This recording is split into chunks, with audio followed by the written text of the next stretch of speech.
भली पत्नी कौन पा सकता है।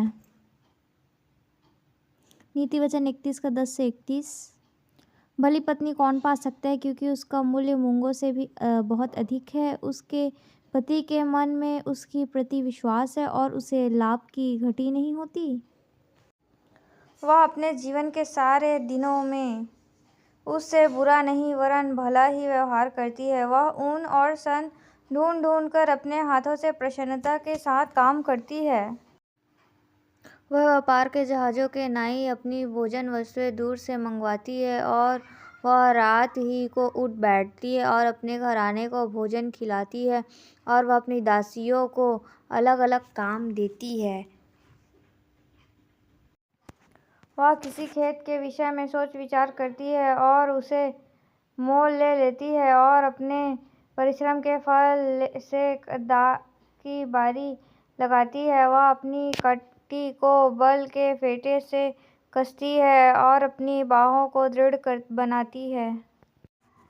वह परख लेती है कि मेरा व्यापार लाभदायक है। रात को उसका दिया नहीं बुझता। वह अटेरन में हाथ लगाती है और चरखा पकड़ती है। वह दिन के लिए मुट्ठी खोलती है और दरिद्र के संभालने को हाथ बढ़ाती है।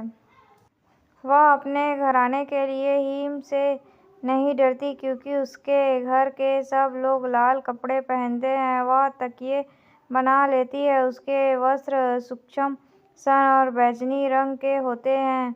जब उसका पति सभा में देश के पुरानियों के संग बैठता है तब उसका सम्मान होता है।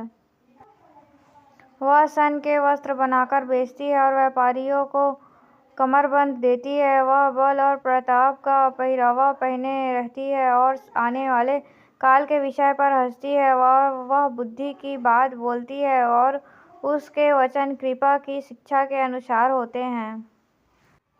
वह अपने घराने के चाल चलन को ध्यान से देखती है और अपनी रोटी बिना परिश्रम नहीं खाती। उसके पुत्र उठ उठकर उसको धन्य कहते हैं। उनका पति भी उठकर उसकी ऐसी प्रशंसा करता है। बहुत सी स्त्रियों ने अच्छे अच्छे काम तो किए हैं, परंतु तू उन सबों में श्रेष्ठ है।